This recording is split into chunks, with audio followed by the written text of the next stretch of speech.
Priorité en pile, là-dedans insécurité, mais tout économie. C'est pour ça matin nous allons parler avec l'économiste Enomi Germain, puisque nous connaissons la cérémonie installation ou bien investiture conseil présidentiel transition en tas de fait jeudi. Donc, il va prendre charge à partir de jeudi. Donc, il est important pour nous garder ce qui est moyen, il est capable de compter, qui moyen économique il a compter pour que il réponde à l'urgence qui gagne là. Nous dit urgence en pile. C'est sécurité, mais tout économie avec une économie qui est presque à zéro. Pour nous répéter en pile économiste, nous parler à Kyo. Donc, qui sa situation est sur le plan économique, qui sa défi est, nous allons parler avec professeur université Enomi Germain. On a dit bonjour et bienvenue sur Caraïbes FM. Bonjour Guerrier, bonjour Johnny, bonjour Adiani, bonjour à tout le monde qui a côté. Son plaisir, comme d'habitude, pour maintenant, la matin. Avant nous à regarder Enomi Germain sur qui moyen CP incapable de compter, nous à regarder la situation actuelle, qui état économie il y a aujourd'hui là, qui sa tabloyer. Bon, écoutez, de manière très simple, on dit, j'ai remédié en l'économie, son économie en dépression que nous avons là. L'homme dit une économie en dépression, moi je veux dire que c'est une économie en situation de crise totale. Quand nous avons une économie en situation de crise totale, nous voulons dire que pas gagner un secteur dans l'économie aujourd'hui qui a fonctionné. Autrement dit, l'économie est malade dans tout compartiment. Et comme nous dit secteur, ou cap regarder par exemple trois secteurs qui sont importants dans l'économie, ou bien constituent l'économie. C'est peut-être d'abord sur les secteurs primaires là, ça veut dire agriculture, puisque nous avons l'économie, secteur agricole là, son secteur l'année dernière qui était dans une situation extrêmement difficile, l'activité là dans le débit c'est drastiquement de 5,6%, ça veut dire une baisse de 5,6%. Je dis, il n'y a absolument aucun doute, nous dans la même situation. Pas oublier, dans le mois de mars qui s'est passé là, nous sommes clôturés le premier mi-temps, année économique 2023-2024 là, et pour le premier mi-temps, ça n'a pas de doute que le secteur ça, justement, n'a pas produit valeur, ça veut dire pas grandi. D'ailleurs, un exemple, c'est que ou gagne une région qui est importante au niveau agricole de ce pays, c'est une région pratiquement qui est prise en otage par l'activité des gangs. Ça veut dire qu'on a parlé de la région de l'Artibonite, ou bien le département de l'Artibonite. D'ailleurs, soit pour un cas du riz, la Caille Ministère, c'est côté lieu d'un côté produit beaucoup plus de riz dans le pays, il est enclavé totalement parce que au nord et au sud justement gang et on va dire prise en otage département ça. Ça veut dire si vous regardez le premier secteur ça oui le secteur agricole là, son secteur justement qui est plat à terre je dis pendant la parler là. Donc c'est situation. Maintenant, deuxième secteur de l'économie ça me qui est malade dans tout compartiment nous qu'a regardé, c'est le secteur secondaire. Ça veut dire et notamment si vous voulez nous simplifier, c'est l'activité industrielle, le secteur textile, la sous-traitance en quelque sorte. Mais soit parler de la sous-traitance, soit parler du secteur textile, parce que nous simplifions tout simplement, son approche simplificatrice. Eh bien, pour faire sous-traitance, je dis, dans le pays d'Haïti, on a besoin de possibilités pour exporter vers les États-Unis d'Amérique, parce qu'en Haïti, particulièrement, on fait textile, on fait sous-traitance, c'est pour les États-Unis d'Amérique. C'est-à-dire factory ou à travail pour ouvrir produits, en particulier aux États-Unis d'Amérique. Selon circonstances, côté que les ports sont fermés, ou bien port qui est important dans le pays à fermer, aéroport qui est important dans le pays à fermer, il veut dire qu'il n'y aura pas d'exportation de produits industriels. Donc, dans ce sens-là, il n'y a absolument aucun doute que, encore une fois, secteur Sahel est dans une situation difficile. L'année dernière, il était dans une situation extrêmement compliquée. Et d'ailleurs, pour le premier trimestre, pas bien nous avons parlé de premier mi-temps, c'est le premier semestre, mais pour le premier trimestre là, le secteur secondaire là, il était déjà baissé de 4,6% selon données IHSC. Mais maintenant, troisième secteur secteur économique, on peut regarder globalement, qui pour bon tableau rapidement, c'est le secteur des services, ça veut dire le secteur tertiaire. L'année dernière, secteur ça, on a parlé du secteur des services, on a parlé du commerce particulièrement, on a parlé de l'ensemble de services qui vendent dans l'économie, etc. Mais si nous prenons le commerce, si vous voulez simplifier la commerce informel ne peut pas fonctionner parce que tout côté marchand, vous mettez au dehors. Regardez le marché qui est bon, Radio Caraïbe là, vous mettez marchand au dehors. Regardez le Parlement, marchand au dehors, c'est-à-dire que pas gagné et commerce informel là, justement, ne peut pas fonctionner en plein rendement. Les entreprises, justement, entreprises CZ, avaient l'heure pour l'ouvrir, à qui l'heure pour le fermer. C'est-à-dire qu'on est en situation de baisse des activités. L'année dernière, c'était une situation difficile. Activité dans le secteur tertiaire, ça, secteur service santé baissé de 2,9%. Eh bien, année ça, pas absolument aucun doute que la baissé encore. D'ailleurs, sorti octobre et décembre, il était baissé de 3,1% selon l'IHSC. Ça veut dire que ça veut dire que quel que soit secteur aujourd'hui, on va regarder dans l'économie, on va comprendre que le secteur est plat à terre. Et quand on dit secteur, il faut comprendre que le secteur, c'est le côté économie. Le secteur, c'est une activité économique qui fait finalement, on va dire la croissance de l'économie. Donc, s'il arrive que l'ensemble des secteurs de l'économie sont en situation de contraction, pardon, ce n'est pas contraction aujourd'hui, puisque c'est 6 contractions de suite, ils sont en situation de dépression, puisqu'ils ont accumulé des contractions, il veut dire que l'économie sont en état là, et bien, tout simplement que son économie qui n'ont état extrêmement grave qui frôlait la catastrophe. Bon, camper le pour suivant le secteur ça justement pour comprendre après l'entrée dans le détail. Donc, tableau à clair sur les différents secteurs économiques pour prendre compte que l'état économique aujourd'hui, son état extrêmement grave, son économie qui pratiquement est à l'agonie. Peut-être que pas mourir, ou pas mourir, mais c'est une économie à l'agonie justement. Une économie qui à l'agonie avant moi venir et nous jamais avec qui ça principal défi économique ou bien pour monde qui pour responsable qui attend à CPA moi demande qui ça vous pensez conséquences par rapport à ensemble ressources humaines qui quittent pays ils forcé quitter pays ou bien de jeunes qui bénéficiaient de programme Biden mais qui allaient qui t'a probablement qui était pays a fait formé qui fait une bénéficier en formation en Haïti mais qui allait ou bien si là monde qui des entreprises qui forcé quitter pays est-ce que c'est son vide qui est facile pour combler? Oh, bien sûr. Écoutez, le problème ça, on est capable de l'éliminer à 2 niveaux. Premier niveau, c'est son carré au niveau individuel. Ça veut dire micro, c'est-à-dire éléments ou bien les Haïtiens qui ont quitté le pays. Ça me cadeau au niveau micro avant de traverser la scène d'à considérer plus important pour l'économie.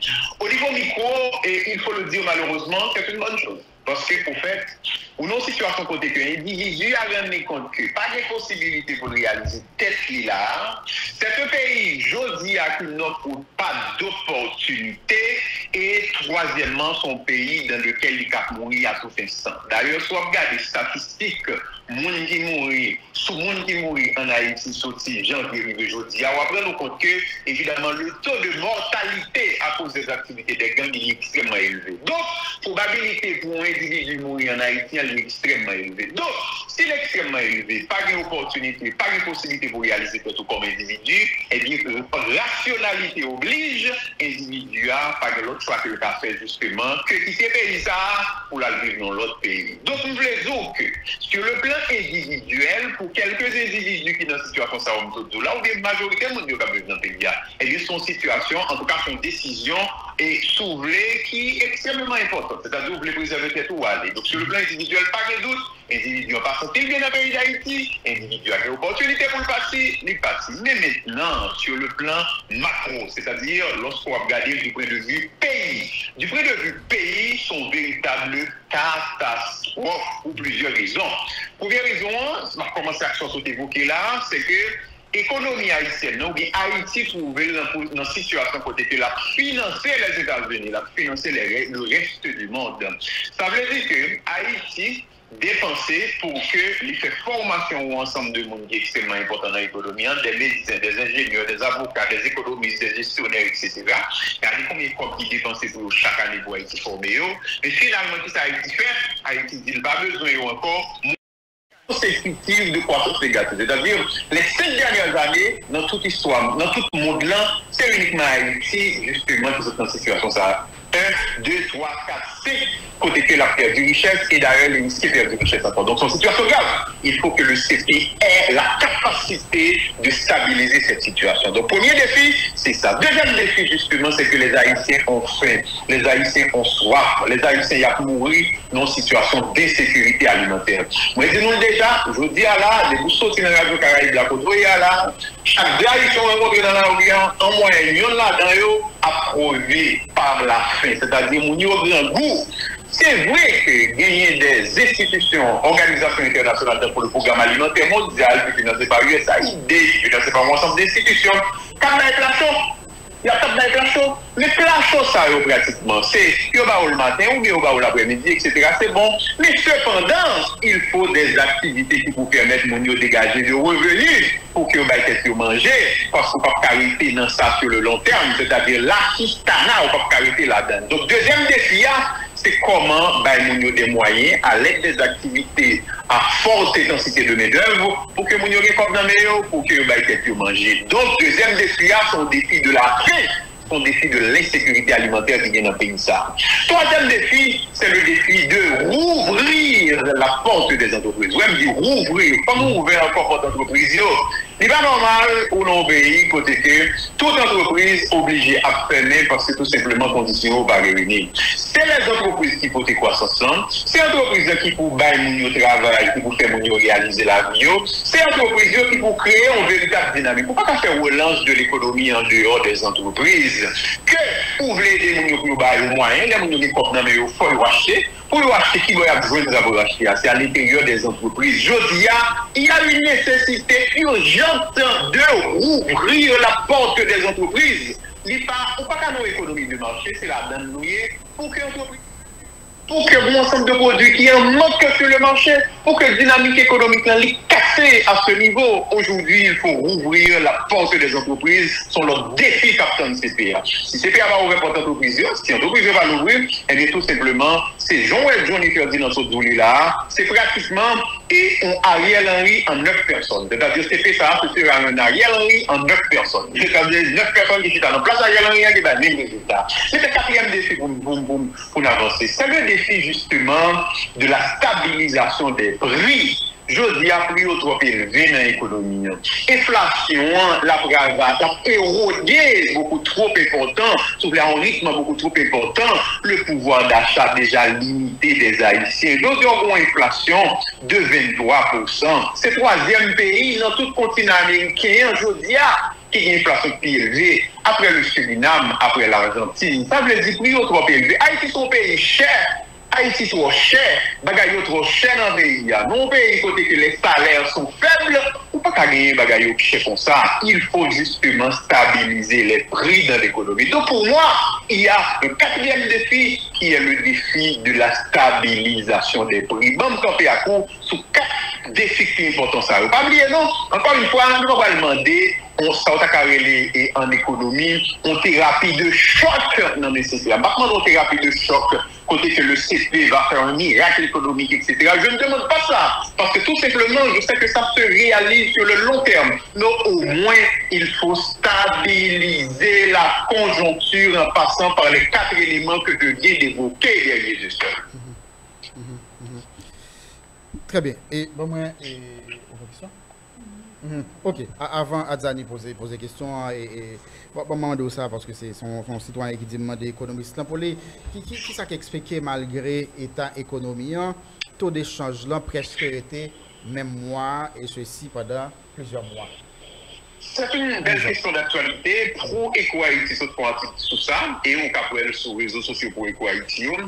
C'est qu'effectivement, le taux de change, les choses qu'on est là, et ils ont là des boules de stabilisation ou de baisse. D'ailleurs, baisse de change n'a pas assisté sur le marché, elle a commencé pour Ecodil le 18 avril 2023. C'est-à-dire, 18 avril qui s'est passé, ça fait exactement un an depuis que le taux de change là a baissé justement. Maintenant, pour comprendre baisse de change là, la première chose qu'il faut comprendre, c'est que Et en économie, il y a plusieurs déterminants du taux de change. Moi, regardez des gens qui commenté sur les réseaux sociaux qui disent que toute journée économique, ce qu'on a parlé de production, je dis, est-ce qu'il y a de production? Moi, je me dis que, écoutez, c'est grave que les gens seulement parlent de production pour la situation du taux de change. On a, de notre côté, on a toujours dit qu'il y a plusieurs déterminants du taux de change. C'est vrai que la production sont déterminants du taux de change, c'est-à-dire, si le pays a plus de production, taux de change pays a tendance à renforcer. D'ailleurs, moi-même, Marc Bazin, il dit que le taux de change, c'est le prix d'une économie par rapport à une autre économie. C'est-à-dire, si l'économie va baisser, le taux de change va baisser, etc. Maintenant, il y a l'autre déterminant. Par exemple, aujourd'hui en Haïti, on a toujours expliqué que le financement monétaire de la Banque centrale est un déterminant important. À chaque fois que le financement monétaire a augmenté, parce que l'État n'a pas suffisamment de moyens pour financer des fonctionnements des banques centrales. Pour être comme, banque centrale financière, la banque centrale fait rouler la planche à billets. Qu'est-ce que ça fait? Ça fait que les trois gouttes qui ont cherché dollar et une baisse de la valeur de la goutte par rapport au dollar, donc l'augmentation du taux de change. Son deuxième facteur. Troisième facteur qu'a mobilisé, c'est que quand regardez, nous sommes en France en 2018. Premier bagage, moi dit non article. Premier article me dit qu'il faut un encadrement du marché d'échange en Haïti. Parce que le marché d'échange n'est pas encadré du tout. Ou ensemble de supermarchés qui fait échange. Ou ensemble d'agents de change informels. Tous pareils, c'est des agents de change comme Zendalo qui sont reconnus par la loi. Ça veut dire dans l'informel. Il fallait un encadrement. Mais qu'est-ce qui s'est passé sur cette dernière année là? Qui s'est passé là, justement, pour nous dire qui s'est expliqué baisse de change. Le premier élément, c'est que l'État, nous n'avons pas produit, d'ailleurs, nous sommes dit économie en baissé, donc il n'y a pas de production. Mais attention, nous sommes parlé d'une question de financement monétaire. La douane, dans une situation côté elle a fait des performances importantes. Nous disons, il a fait parce que son situation bloquée depuis mars, puisque la douane est pratiquement fermée. Donc, il a fait des performances extrêmement intéressantes. Comme il fait performance, l'État a gagné un minimum de moyens en main pour qu'il fonctionne. Ça veut dire qui ça? Ça veut dire que complètement des banques centrales pour le financier, comme l'a baissé drastiquement. Moi, je crois que le financement monétaire banque centrale, d'ailleurs, dans le dernier exercice, moi, je crois qu'il est tombé à autour de 8 milliards de gouttes. Nous passons d'environ 45 milliards de gouttes à 8 milliards de gouttes. Ça veut dire qui ça? Ça veut dire une baisse drastique de financement monétaire de la banque centrale. Donc, son premier facteur favorable. Et deuxième facteur, pas oublier ça qui passé. Et récemment, c'est que le gouvernement d'Ariel Henry, sous impulsion Fonds monétaire international, a augmenté le prix gaz là sur le marché. Produits pétroliers, subvention des produits pétroliers, c'était une grosse source qui a fait l'État fait déficit. Eh bien, le gouvernement Ariel Henry, il a augmenté ça, il a augmenté le prix gaz là sur le marché à côté que il a retiré question de subvention. Si on retire question de subvention, donc son l'autre dépense que l'État a fait, pas fait. Donc, on l'a comme vous l'avez des banques centrales, il va demander. Donc, on vit une situation côté que le financement monétaire banque centrale favorable. C'est un facteur important. Mais deuxième facteur important, troisième facteur, ou bien le deuxième facteur important qui a expliqué ça, ça qui a passé sur le marché, c'est que, ou non situation, dans l'économie haïtienne, côté que la Banque centrale, l'année dernière, prend un circulaire, il y a eu le circulaire 114-3. C'est-à-dire 1-2, mais pour arriver dans 3. Moi, je dis, quand le gouverneur de la Banque centrale, Jean-Baptiste Dubois, fait une conférence de presse qui annonce un ensemble de mesures, j'avais le courage à la Radio Caraïbe pour me dire que quand vous regardez l'ensemble de ces mesures, moi, pas quoi on prend tout. Mais si ça arrivait que le taux de change sera stabilisé. J'avais le courage de dire ça à votre micro. Mais qu'est-ce qui s'est arrivé? Si le marché changeant est un ensemble de désordre là-dedans, en tout cas, toujours des désordres, mais peut-être c'est un petit peu moins. C'est que quand les grosses sources de dollars qui viennent dans le pays, qui s'allient, c'est les transferts. Quand les transferts sont venus, ils ont entré justement dans les sous-agents de change, sur les maisons de transferts, qui, banquiers justement, ont certaines quantités là-dedans, puisqu'ils ont très influents sur le marché. Ils ont fait les dollars, ils ont négocié sur le marché informel. Ça veut dire qu'ils ont fait non seulement la spéculation, ils ont négocié sur le marché informel, ça pose des problèmes. Et la banque centrale, côté pas de dollars, ou bien pas suffisamment de réserves en dollars pour injecter dans l'économie. Circulaire 114-3 fait plusieurs bagailles. Et il y a une bagaille qui fait, c'est que les banques centrales là, capacité pour que dans le dollar qui vient, il y ait une bonne quantité là-dedans. Ça veut dire que chaque fois qu'il y a des problèmes, même si on ne peut pas avoir annonce, la banque centrale peut-être fait des injections. Ça veut dire que la banque centrale peut-être dans le transfert qui vient, dans le circulaire, on a droit pour m'acheter là-dedans, pour me prendre là-dedans, pour m'injecter sur le marché avec un problème. Ça, c'est son premier élément séculaire à faire.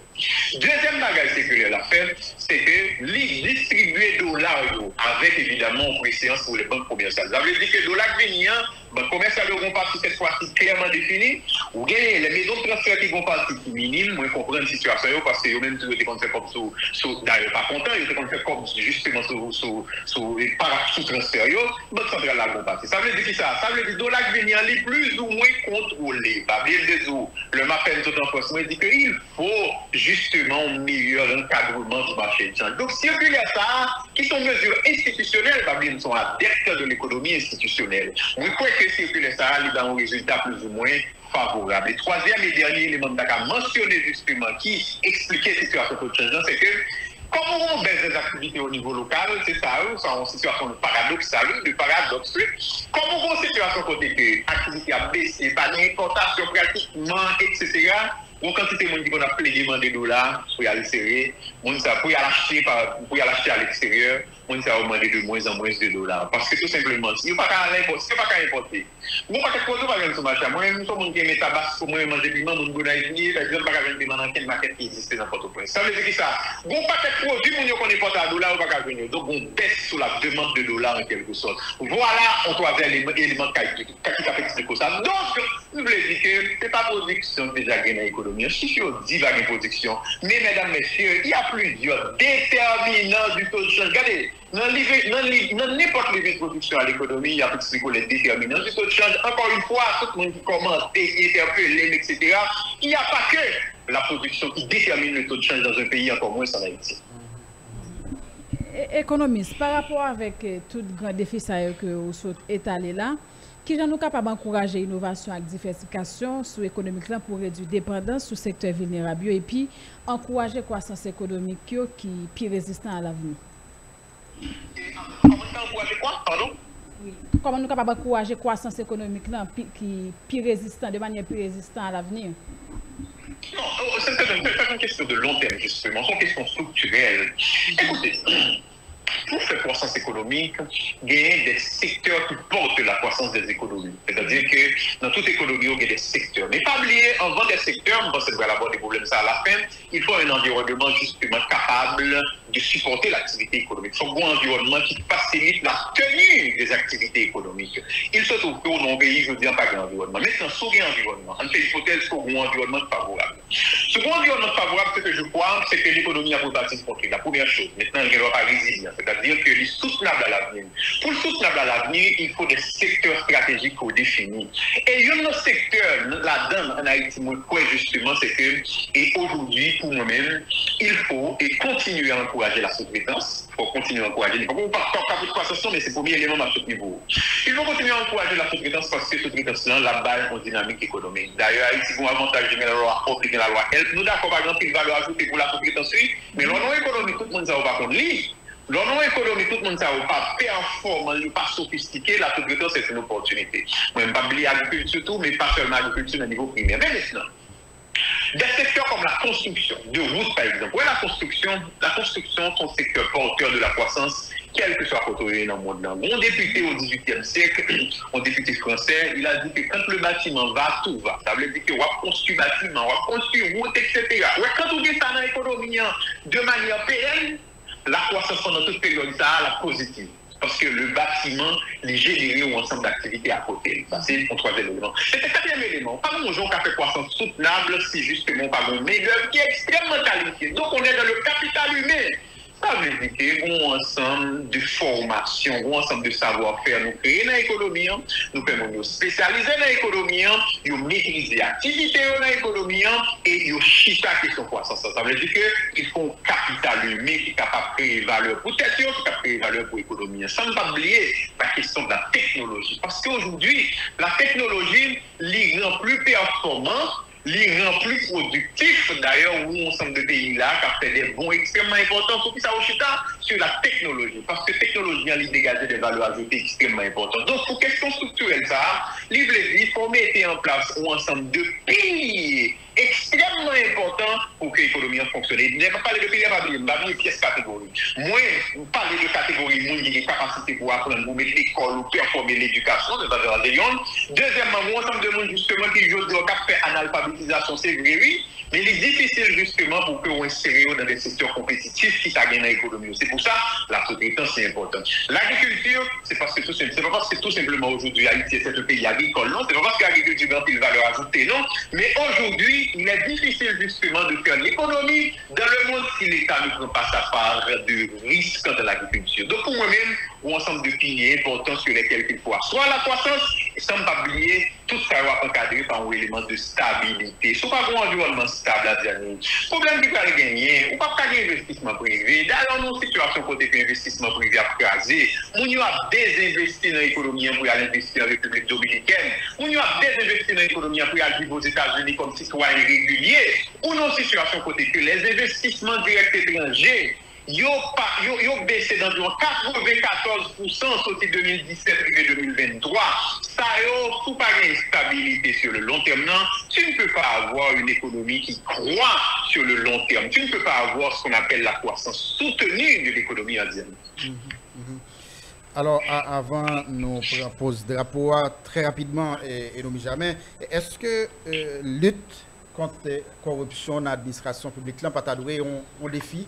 Écoutez, la lutte contre la corruption, ce n'est pas un problème qu'on aborde uniquement dans une année, non. C'est pour ça que je dis poser des questions. Quand on parle du CP, nous avons regardé les défis dans le contexte du CP. CP à qu'on va écouter. Dans le lycée 1, 2, et mandat au fini, pratiquement après ça, on sera dans l'instabilité. Maintenant, la corruption. La corruption, justement, elle est présente pratiquement dans tout le pays. Mais c'est la propension à la corruption, ça crée des pays dans lesquels elle est beaucoup plus importante. Par exemple, la propension de la corruption en Haïti est trop forte. Ça veut dire corruption trop présente. Si vous regardez les chiffres de Transparency International, l'ULCC, il faut le dire, a fait un ensemble d'efforts extrêmement appréciables. Mais si vous regardez les 2004 à aujourd'hui, depuis l'ensemble d'institutions de lutte contre la corruption créées, par exemple, vous rendez compte que Haïti n'a pas très progressé, non? Soulevé dans la lutte contre la corruption. Donc, il n'est pas progressé. Pourquoi? Parce que tout simplement, le combat est extrêmement dur, le combat est grand, et c'est pour ça justement qu'il faut accumuler les efforts. Quand on dit accumuler les efforts, c'est la Cour supérieure des comptes et du contentieux administratif qui doit continuer à faire travail libre, c'est CNMP qui doit continuer à faire travail libre, c'est citoyens qui continuent à faire travail libre, c'est l'ULCC qui doit continuer à faire travail libre sans absolument aucune pression. Donc la corruption, son bataille qui doit la bataille numéro 1 en Haïti, mais pas seulement en Haïti, mais pas bien, non, là on n'est pas seulement au niveau de l'économie, non, on est au niveau de la gouvernance et socio-économique de manière générale. C'est partout dans le monde qu'il faut combattre le fléau de la corruption, parce que corruption crée sous-développement, corruption crée pauvreté, corruption crée inégalité, parce qu'on individu justement pas sans rien, qui tout simplement crie sans mettre en place des mécanismes de corruption justement, il est extrêmement riche. Alors que le pays est extrêmement pauvre, il prend comme à créer l'école, l'hôpital, etc., aux grandes dames du bien-être de la population, en quelque sorte. Est-ce que CPA a pas de moyens pour faire face à ces défis? Parmi les défis, qui est-ce qui t'a donné priorité aujourd'hui? Qui ça, ensemble, défis, en pile, c'est vrai, mais qui est-ce qui t'a donné priorité? Et non, jamais? Bon, d'abord, est-ce que CPA a gagné les moyens de ses ambitions? C'est-à-dire que est-ce que CPA, plus spécifiquement, a gagné suffisamment de ressources pour que l'y intervienne? Bon, écoutez, théoriquement, l'État n'est jamais pauvre. Théoriquement, l'État a toujours les moyens, théoriquement. Mais dans la pratique, c'est que je dis, il n'y a pas de moyens. Dans la pratique, je dis, il n'y a pas de moyens, pour plusieurs raisons. Pour quelle raison? C'est que sur le plan domestique, ça mobilise l'argent pour l'État haïtien, c'est la douane. Ça veut dire qu'il faut que l'administration générale des douanes a fonctionné normalement. L'administration générale des douanes, durant les dernières années, les 2 dernières années, est en situation de redressement. Mais depuis pratiquement fin février jusqu'à aujourd'hui, c'est-à-dire 2 mois, par exemple, on est dans une situation côté et principale, encore une fois, pour pays à l'IFERME. C'est un pays qui n'est pas décentralisé, principal pour pays qui rapporte plus de 80% des recettes douanières de ce pays, l'IFERME. Ça veut dire qui ça? Ça veut dire que recettes douanières sur lesquelles le pays pourrait compter, je dis, à n'est pas gagné. Donc, premier bagage, premier bras, d'aller l'État l'argent, CP, je dis, la douane n'a pas bon l'argent parce que le pays a bloqué, il n'y a pas d'importation, la douane fermée. Maintenant, deuxième source de revenus pour l'État haïtien, c'est la DGI, c'est-à-dire la Direction Générale des Impôts. La Direction Générale des Impôts fonctionnait normalement, c'est quand l'économie fonctionne normalement. C'est quand les entreprises fonctionnent normalement. C'est quand il y a une dynamique économique. Or, nous sommes d'accord, je crois que dans votre première question, que les entreprises ne fonctionnent pas, il n'y a pas une dynamique économique, il n'y a pas évoqué mon par-ci par-là, mon yo quitté, yo aller dans Biden pratiquement. Donc ça veut dire ça veut dire que la DGI ne saurait fonctionner normalement. Donc, deuxième côté, pour ces CPA d'Aven pour fonctionner aussi au niveau de la DGI dans le contexte actuel. Par contre, ça va faire après les CPA finissent. Dans le contexte actuel, DGI pas foutu qu'à mobiliser suffisamment de ressources pour l'État. C'est-à-dire, deuxième pied, l'est cassé. Quand le deuxième pied s'est cassé, l'État a dit, par exemple, côté pour CPA 20, c'est au niveau de l'international. Sans cadeau, c'est que l'international nous fait des promesses à travers le budget de la République d'Haïti, par exemple. Il a fait don à pays d'Haïti d'environ 70,6 milliards de gouttes pour l'exercice fiscal. Attendez bien, moi je vous promets. Il a prêté à Haïti environ 15,14 milliards de gouttes pour l'exercice fiscal. Mais ça me casse. L'exercice fiscal commence en octobre, la fin en septembre qui venu, mais de octobre jusqu'à aujourd'hui, zéro goutte don, zéro goutte prêt. Ça veut dire que l'international a fait promesse. C'est vrai, mais les promesses sont une. Mais le respect des promesses sont l'autre bagage. Ça veut dire que c'est zéro goutte. Est-ce que le CP est capable de compter sur Mounsayo? Historiquement, non. Parce que tout simplement, les promesses ne vont jamais à la hauteur des décaissements. Donc, troisième côté CP, c'est extrêmement difficile justement pour penser au cas de moyen. Mais quand tout ce message est bloqué, côté en général, l'État Vencom, c'est à travers le marché financier. C'est-à-dire, la demande des banques qui ont prêté, la demande des institutions financières qui ont prêté. Ça me cadeau, c'est que l'année dernière, justement, il m'a dit prêter à travers notamment ce qu'on appelle le bon du trésor. Bon du trésor, c'est un instrument que l'État gagne pour que lui dise, vous mettez prêter une compte, ma bonne certification, ça, ma bonne certification que tu dois, et puis ma bonne intérêt. L'année dernière, ça n'a pas marché. C'est vrai que vous relancez le bon du trésor, ça n'a pas marché. D'ailleurs, si vous regardez le bon du trésor, après le solde est négatif. Le solde négatif, vous voulez dire ça? Il veut dire qu'au contraire, l'État va jamais prêter, mais l'État a été élevé. Ça veut dire que le solde est négatif. Donc, bon du trésor, l'État va pas compter sur lui. Maintenant, seul va gagner, c'est le financement de la Banque centrale. Parce que l'État va pas dans la difficulté. Si on sollicite le financement de la Banque centrale n'a absolument aucun choix. Ça veut dire que possiblement, c'est vrai que jusqu'au mois de février, jusqu'au mois de janvier, pratiquement, le financement monétaire n'était pas très important. Mais quand on est en situation douane fermée, DGI va fonctionner normalement, pas de support de l'international, possiblement pour l'État continuer à rouler là, c'est-à-dire la machine administrative de l'État va continuer à rouler. Bon, nous connaissons rouler un peu fois sans monde, on va arriver à Al-Jabaï, nous connaissons pas rouler bien justement. C'est possiblement du côté de la Banque centrale que l'État a mobilisé l'argent. Et quand situation a commencé, si c'est payé à entrer là-dedans, ça ne peut pas parler de lui tout à l'heure là. C'est-à-dire, on baisse ou même on stabilisation du taux de change, ça va le dépasser. Et justement, on va une situation ou ensemble d'autres déséquilibres. Ça me le dit là par rapport à la question. Moi, je veux dire que ces PS sont appris comment fonctionner normalement. Je veux dire que toutes, d'abord, les sources de richesse domestique, autonome, ne pas marcher du tout. International, marcher pour capter sur eux véritablement. C'est du côté de la Banque centrale, mais attention, tu auras de l'argent, mais il y a danger en quelque sorte. Donc voilà comment on répond à une question là. Par contre, si on répond à une question priorité, priorité t'as dit ça. Écoutez, la question de la priorité, moi j'ai toujours dit, depuis pratiquement 2 ans, j'ai dit une chose. La politique économique la plus importante aujourd'hui en Haïti, c'est la politique de la sécurité. On ne peut pas faire la stabilisation de l'économie, 1. On ne peut pas faire la relance de l'économie ensuite. 2.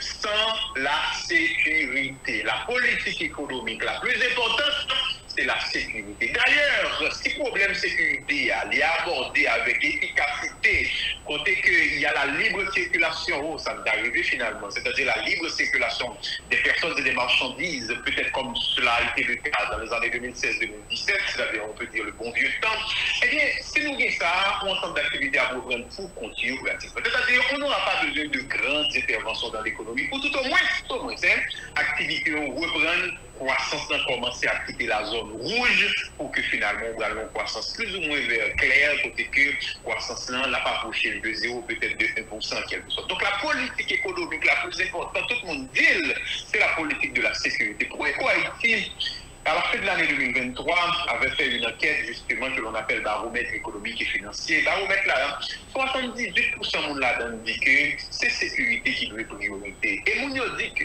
si le problème sécurité n'a pas abordé, on aura encore une fois une croissance négative. Malheureusement, pour Eco-Haïti, semblait avoir des raisons. Donc, derrière, avant même mise en place toute politique économique, c'est la sécurité. Maintenant, après la sécurité, comme je vous avais dit, c'est que quand on relance l'économie, c'est la stabilisation, parce qu'il ne faut pas oublier, en économie, justement, c'est une situation cyclique, c'est-à-dire on a un cycle économique qui a plusieurs phases. Il y a une phase descendante, nous-mêmes c'est une phase descendante là seulement, où seulement besoin de la descente comme ça pour stabiliser. Donc ça veut dire qu'on a besoin comme priorité, après la question de la sécurité, de stabiliser la courbe justement de l'activité économique qui peut aller dans ce sens négatif là beaucoup trop.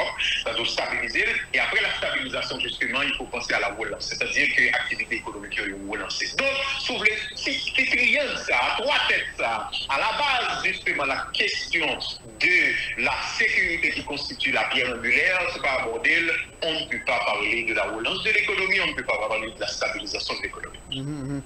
En parlant de insécurité et non jamais, qui ça, vous pensez, crise ça, nous gagnons là, avec route nationale nous qui est bloquée, ça fait longtemps, mais en question gaz là, monsieur, bloqué presque seul ou une parmi deux terminales gaz nous gagnons là, qui fait pas le problème gaz sur le marché.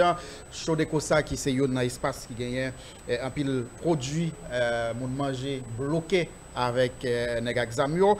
Qui opportunité on pense que crise ça t'as offrir nous. On a parlé de pays. Alors, très bien. Je pense que ça a des possibilités pour apprendre plusieurs leçons qui ont constitué des opportunités. La première leçon, c'est qu'il y a la nécessité de décentraliser véritablement le pays. Ça veut dire que, on se pose des questions gaz, questions manger, etc., la question entreprise qui est importante, mais pourquoi est-ce que c'est dans le département de l'Ouest uniquement? C'est-à-dire, on nécessité aujourd'hui pour que nous fassions pas uniquement ce qu'on appelle une république comme Tindalou de l'Ouest ou bien une république de Port-au-Prince. Donc la première chose justement, c'est la nécessité de la décentralisation. Et quand on dit nécessité de décentralisation, je voulais dire que ce n'est pas uniquement au niveau de l'ensemble de services, mais disponibles, côté que institutions, un certain pouvoir, etc. Mais je voulais dire que, ou pas qu'à un pays, côté que, et principalement, en tout cas, il y a deux aéroports dans le pays. En tout cas, aéroport qui plus semble un aéroport, c'est uniquement à Port-au-Prince. Je dis, si on n'avait pas le Nord, juste imaginons pas qu'il y ait le Nord, comment est-ce qu'on pourrait peut-être voyager ou bien avoir des connexions avec le reste du monde? Donc maintenant, imaginons que juste le Sud, imaginons que l'Antibonite, imaginons que il y a plusieurs côtés des aéroports qui fonctionnent normalement. C'est-à-dire que dans l'Ouest, il y a des problèmes dans ce sens-là, et les problèmes l'Ouest n'ont pas forcément affecté le reste du pays. Donc, on nécessité justement pour que on gagne une véritable décentralisation au niveau de ce pays. Donc pour moi, c'est la principale leçon que ça apprend. Maintenant, deuxième leçon, quand on parle de décentralisation, on va prendre compte que là, on parle de l'ensemble d'interventions publiques, infrastructures publiques, etc. Mais tout le secteur privé. Vous comprenez le secteur privé, ce qui arrive, c'est que, à part au précis à tout, dont j'ai une prohibition à aborder sur ça déjà, à part au précis à tout, à part au précis là, qu'il y a des opportunités, à part au précis là, il y a capital humain, toute entreprise, venez n'importe où. Et quand tu n'as pas carré n'importe où, il y a la République dominicaine pour continuer à produire pour Haïti. Mais moi, je pense que dans des villes de province, il y a une nécessité pour qu'il y ait des investissements, pas pour les autonomes, non, mais pour qu'il y ait un minimum de dynamique économique là-dedans, en quelque sorte. Minimum de dynamique économique là, pour qui ça. Pour les bagages, c'est que zone a dégagé de valeur pour tester. Ça, c'est un. Deuxièmement, on ensemble de monde chaque jour qui quitte ville de province. Pour venir Port-au-Prince, venir gonfler Port-au-Prince à ensemble de monde. Port-au-Prince, c'est un promesse, les ovines, il y a bien, les arrivés, ou pas bien. Ils ont facilement recruté par des gangs pour que les plus de gangs dans Port-au-Prince, bagage ça, par exemple, son bagage justement que Outaka et anéantir en quelque sorte. Maintenant, l'autre leçon, évidemment, que je pensais que ça apprend, non, c'est que, et leçon ça pour moi, c'est la leçon supérieure, c'est que Haïti, contrairement à ça, on peut toujours penser, c'est que l'homme au pays, pratiquement, c'est un coup non à vie au pays.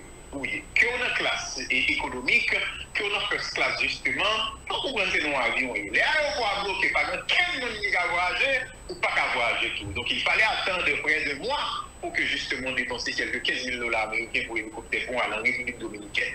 Donc il faut comprendre que quand le pays va mal, quelque part tu es affecté. Vous voulez parler avec l'élite, c'est-à-dire un ensemble de monde en quelque sorte qui est détenteur d'un ensemble de moyens particulièrement, pas parler de l'élite intellectuelle, de l'élite, etc., mais élite économique pays. C'est pour ça justement qu'il y a la possibilité pour que bien commun ça, qui s'est fait un minimum de fonctionnement pour nous rétablir. Et quand nous rétablir, c'est bon pour nous tous. Quand nous pas rétablir, c'est ça pour un avion. Quand la fait crash là, ou même de toute façon, on va pas affecter. Au capitaine première classe, pas de problème, mais de toute façon, on va pas affecter. Donc pour moi-même, la deuxième leçon, c'est que, écoutez, il y a la nécessité que nous réfléchissions comme étant une véritable nation. Et quand nous disons nation, ça veut dire qu'il y a des liens, en tout cas, qui nous unissent. Nous avons des liens entre nous. Et liés, ça veut justement, quand tout coupé, pays a fait naufrage, ou même on va affecter d'une façon ou d'une autre. Merci un peu, Enomi Germain. C'est moi qui vous remercie.